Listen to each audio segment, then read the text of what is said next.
Student, this is प्रमुख Singh. I am master teacher of HTCI। आज हम लोग देखेंगे साइंस के चैप्टर 10 का, ठीक है, कि किस प्रकार से चैप्टर 10 में क्वेश्चंस कैसे आते हैं सम से रिलेटेड, ठीक है। न्यूमेरिकल सम आज हम लोग इस लेक्चर में देखेंगे। तो लेकिन उससे पहले मैं बता दूं कि जो भी सम्स होंगे वो एग्ज़ाम में 3 मार्क्स के क्वेश्चन में आने के चांसेस रहेंगे। और ये जो सम होते हैं इनके ऑप्शन में थियरी हो सकता है, ठीक है। लेकिन आप क्या होगा, सम अगर यदि क्लियर हो गए, सम आता रहेगा तो क्या होगा, सम में कोई मार्क्स कटने के चांसेस नहीं हुए हैं। क्योंकि आपने सुना ही होगा कि मैथ्स में होता है वो राइटिंग के मार्क्स नहीं करता है, पर थियरी में क्या होता है, कहीं ना कहीं मार्क्स कट जाता है। ओके, तो इसी प्रकार से यहाँ पे आप लोगों को मैं यही बता रहा हूँ कि सम यदि आ गया तो सोच लेना आप 3 मार्क्स पूरा ले सकते हो। ये तो ये बहुत ही इंपॉर्टेंट टॉपिक है, बहुत ही इंपॉर्टेंट लेक्चर होने वाला है आपके लिए, तो प्लीज़ इसे ध्यान से देखें और लास्ट वीडियो तक बने रहिए। ओके, वीडियो की स्टार्टिंग करने से पहले मैं बता दूं कि आप प्लीज़ इस चैनल पे न्यू हो तो प्लीज़ इस चैनल को सब्सक्राइब करो ताकि मेरे आने वाले नए अपडेट्स आपको मिलते रहें। Okay, thank you very much for watching this video. तो यहाँ पे सबसे पहले यहाँ पे बताया गया है सवाल में, किसी ऑटोमोबाइल में पीछे का दृश्य देखने के लिए उपयोग होने वाले उत्तल दर्पण की वक्रता त्रिज्या 3.00 मीटर है, ठीक है। एक तो दे दिया गया है वक्रता त्रिज्या, यहाँ पे आप लोग को सवाल में दे दिया गया है। यहाँ पे सवाल में ये भी पहचानना है कि आप दर्पण कौन से दर्पण की बात कर रहे हैं। तो यहाँ पे उत्तल दर्पण की बात हो रही है। यदि एक बस इस दर्पण से 5 मीटर की दूरी पर हो, ठीक है, तो प्रतिबिंब की स्थिति, प्रकृति और साइज ज्ञात करो।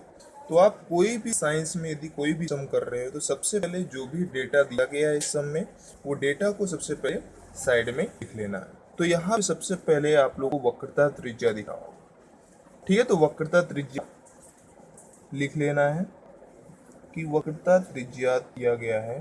वक्रता त्रिज्या मीन्स R 3.00 मीटर है। और यहाँ पे उत्तल दर्पण की बात की गई है, बहुत ही इंपॉर्टेंट है। उत्तल दर्पण है तो क्या होगा, जो वक्रता त्रिज्या होगा वो प्लस में होगा।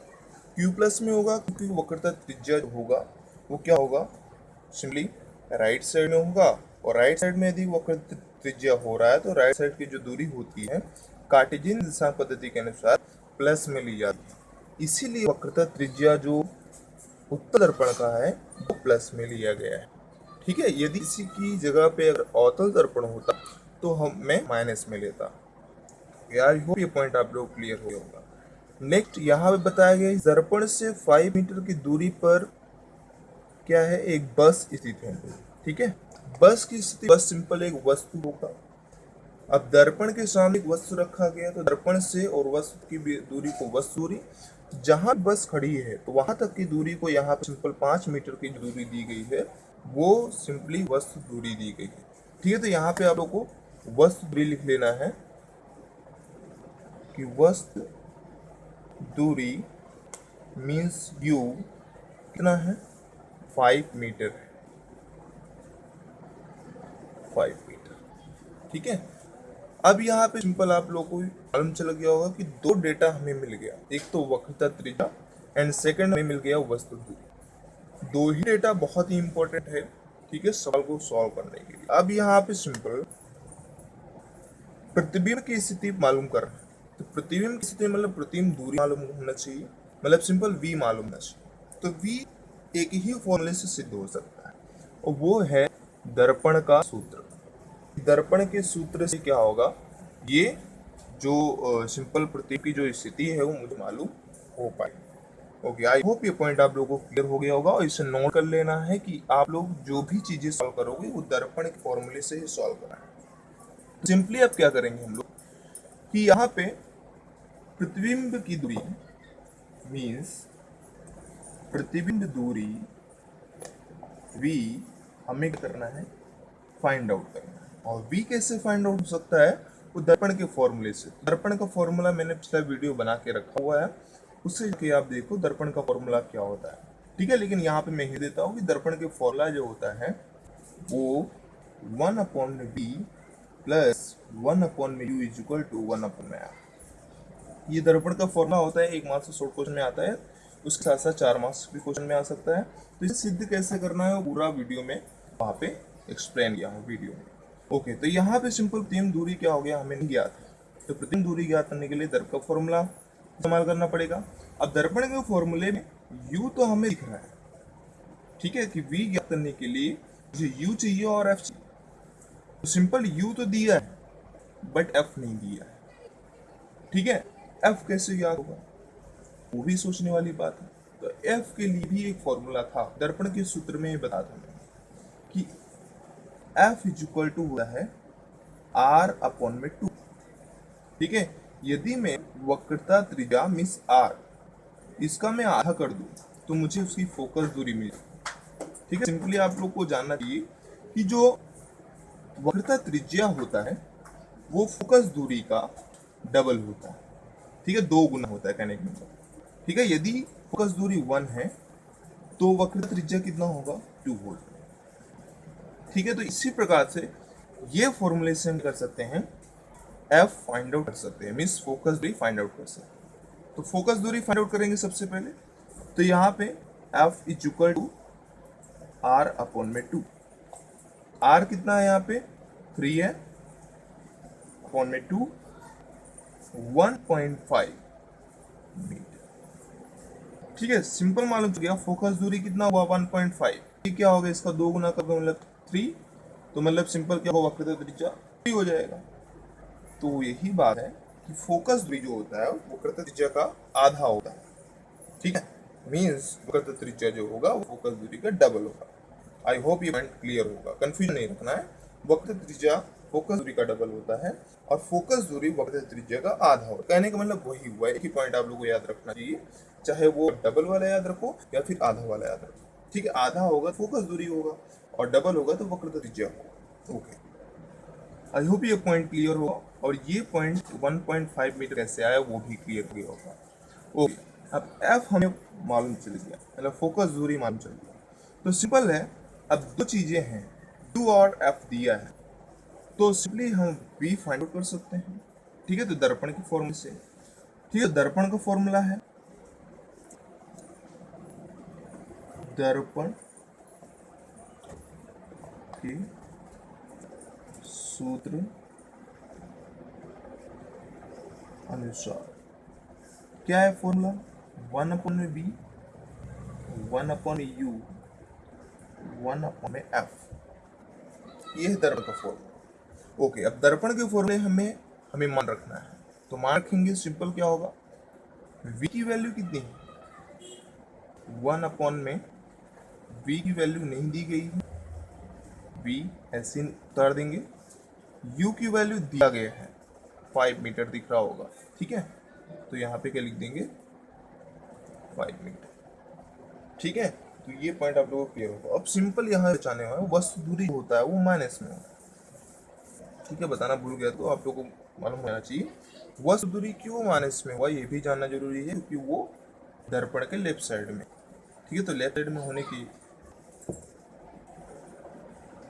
लेफ्ट साइड में है, इसलिए क्या है माइनस रखा है। ओके, होप ये पॉइंट आपको क्लियर हो गया हो। तो ये जो u होगा, u की मान होगा वो माइनस में रखना, -5 हो जाएगा, ठीक है। नेक्स्ट f की वैल्यू प्लस में है, प्लस में आई होगी, तो सिंपल क्या है 1.5, ठीक है। प्लस को हमें दर्शाना नहीं होता है, ये आपको मालूम होना चाहिए, ठीक है। अब सिंपल क्या करेंगे, ये वैल्यू मिल गया, अब 1 अपॉन में v प्लस माइनस, ठीक है। प्लस माइनस क्या होता है, माइनस होता है, 1 अपॉन में 5 इज इक्वल टू 1 अपॉन में 1.5। अब इसके आगे के प्रोसेस में क्या सॉल्व करेंगे, इस साइड में लिख लेता हूँ कि 1 अपॉन में v, अब ये सिंपल यहाँ पे आप लोगों को दिख रहा होगा ये माइनस में है, यदि मैं इसे बराबर के इस साइड ले जाऊंगा तो प्लस में हो जाएगा। 1 अपॉन में जो 5 है जो माइनस में है एक्चुअली, उसको बराबर के उस साइड ले गया तो प्लस में हो गया, ठीक है। अब बराबर की उस साइड लेते हैं, सिंपल 1.5 प्लस 1 अपॉन में 5। आई होप ये पॉइंट आपको क्लियर हो गया होगा कि 1 अपॉन में 5 को मैं क्या कर दिया, ये बराबर के इस साइड लाया, इसलिए क्या हो गया ये प्लस में हो गया, ठीक है। अब सिंपल क्या करेंगे, इनका और इनका मल्टीप्लाई कर देना, तो 5 और 1.5 का यदि मल्टीप्लाई कराऊंगा तो सिंपल क्या होगा, 7.5 ये आंसर आएगा। अब क्या करेंगे, सीधा क्या कर देना है, क्रॉस मल्टीप्लाई कर देना है। मल्टीप्लाई कराने के बाद क्रॉस मल्टीप्लाई करना, तो 1.5 का मल्टीप्लाई 1 में, 5 का मल्टीप्लाई 1 में, तो 5 मल्टीप्लाई यदि 1 में कर रहा हूँ 5 आएगा, प्लस है तो बीच में प्लस है तो प्लस का ही साइन हमें यहाँ पे भी रखना है। 1.5 का मल्टीप्लाई 1 में होगा तो 1.5 है। आई होप ये पॉइंट क्लियर हो गया होगा। सबसे पहले क्या करेंगे, नीचे वाली जो भी संख्या है उनको मल्टीप्लाई करा देंगे। मल्टीप्लाई करने पर जो संख्या आएगी उसको नीचे उतार देना है और उसको फिर उसके बाद क्या करना है, उन दोनों को क्रॉस मल्टीप्लाई करना है, तीरिया गुणा करना है, और तीरिया गुणा करने पर जो जहाँ पे है वहाँ पे रख देना है। 5 और प्लस क्या हो गया 1.5 को। अब नेक्स्ट क्या करेंगे, 5 प्लस 1.5 क्या हो जाएगा, 6.5 हो गया, अपॉन में 7.5 हो गया। ठीक है, अब फिर क्या करेंगे, क्रॉस मल्टीप्लाई, तो सिंपल क्या होगा, 6.5 का मल्टीप्लाई v में होगा, सिंपल क्या हो जाएगा 6.5v इज इक्वल टू 7.5 का मल्टीप्लाई 1 में होगा तो 7.5। अब v इज इक्वल टू क्या होगा 7.5 अपॉन में 6.5। हो सकता था मैं यहाँ बता सकूँ लेकिन मैं थोड़ा सा डिटेल में चल गया। ठीक है, तो आई होप ये पॉइंट आप लोग क्लियर हुआ किस प्रकार से हुआ। अब v का मल्टीप्लाई सिंपल करेंगे, आप 7.5 को 6.5 से क्या करना है, डिवाइड करना है। तो डिवाइड करने पर क्या होगा, मुझे आंसर 1.15 मीटर मिलेगा। ठीक है, डिवाइड आप लोग को आता होगा, तो आई होप ये डिवाइड आप लोग कर लो, तो 1.15 मीटर क्या होगा आंसर आ जाएगा। ये प्लस में आएगा तो प्लस भी डिनोट करना है, हमें दर्शाना है 1.15 मीटर। ठीक है, अब सिंपल ये दर्शाएंगे नहीं क्योंकि प्लस के संख्या को नहीं दर्शाया जाता। v की वैल्यू 1.15 मीटर आ गया। ठीक है, अब सिंपल क्या करेंगे, ये तो हमें प्रतिबिंब की दूरी मालूम चल गया कि v की मान आ गया 1.15 मीटर। अब लेकिन प्रकृति और साइज ज्ञात करना, तो इसे ज्ञात करने के लिए मुझे आवर्धन का मान ज्ञात करना, क्योंकि आवर्धन से ही मुझे प्रतिबिंब कैसा है, कितना बड़ा है, कितना छोटा है, वो मुझे मालूम देगा। वो सारी चीजें आवर्धन के मान से ही मालूम चलता है। तो आवर्धन ज्ञात करना बहुत इंपॉर्टेंट है। अब बोलोगे सर ये दो चीजें क्यों ज्ञात की, अरे भाई ये दोनों चीजों का इस्तेमाल कहीं ना कहीं वहां पे होने वाला है, इसलिए मैंने क्या किया है, ये दोनों कंटेंट मैंने ज्ञात किया। अब सिंपल आवर्धन का फॉर्मूला दर्पण में, आवर्धन का फॉर्मूला हम दर्पण के लिए क्या पढ़ा, m is equal to minus B upon B U. ये दर्पण के लिए फॉर्मूला है, आप लोग को याद होना चाहिए। ठीक है, m इज इक्वल टू होगा माइनस बी अपॉन में यू, ये दर्पण का आवर्धन का फॉर्मूला है। अब सिंपल v की वैल्यू कितना है 1.15 मीटर, माइनस है तो 1.15 मीटर, u की वैल्यू यहाँ पे ऊपर दिखा होगा आप लोग को, -5 है तो -5 से डिनोट कर दिए। अब क्या होगा, माइनस से माइनस कैंसिल हो गया और सिंपली 1.15 को मैं अगर 5 से डिवाइड करूंगा, ठीक है, तो 5 से डिवाइड करने पर आंसर समथिंग 0.23 आंसर आएगा। ठीक है, सॉरी 0.23 मीटर आंसर। ठीक है, तो आवर्धन का मान प्लस में आया है। ठीक है, ये बात जानना बहुत जरूरी है। ठीक है, प्लस हमें यहाँ पे खाना होगा, हमें मालूम हो रहना चाहिए कि p प्लस में है, क्योंकि प्लस हमें बताएगा कि प्रतीक कैसा है। अब सिंपल बात करते हैं, सबसे पहले की बात कि आवर्धन यदि 1 के बराबर है, मतलब 1 है, तो जो प्रतिबिंब है वस्तु के बराबर बन रहा है। कहने का मतलब ये, यदि m का जो मान है वो 1 से बड़ा हो, ठीक है, m ग्रेटर देन 1, तो जो प्रतिबिंब बन रहा है, प्रतिबिंब की जो साइज है वो वस्तु से क्या है, बड़ा है। ठीक है, प्रतिबिंब बड़ा बन रहा है। सिंपल m यदि छोटा है तो जो प्रतिबिंब बन रहा है वो वस्तु से छोटा बन रहा है। ये काफी इंपॉर्टेंट है ये टर्म, तो ये टर्म आप लोग को नोट करके लिख लेना है। m यदि 1 रहता है तो वस्तु के बराबर प्रतिबिंब, m 1 से बड़ा रहता है m का मान, तो सिंपल क्या होगा, वो वस्तु से बड़ा प्रतिबिंब बनेगा, और यम यदि छोटा रहता है एक से तो वस्तु से छोटा प्रतिबिंब बनेगा। ठीक है, तो इस प्रकार से आप लोग को m का मान, ये चीजें नोट लेनी है और इसे याद रखना है।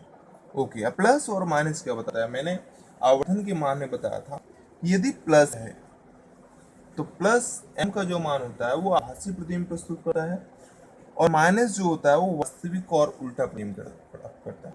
तो सिंपल मुझे मालूम हो जाना चाहिए कि ये जो 0.23 है, ठीक है, अब सिंपल प्लस में है, तो प्लस में है तो सिंपल कहने का मतलब क्या, प्लस में है सिंपल आभासी और सीधा प्रतिबिंब।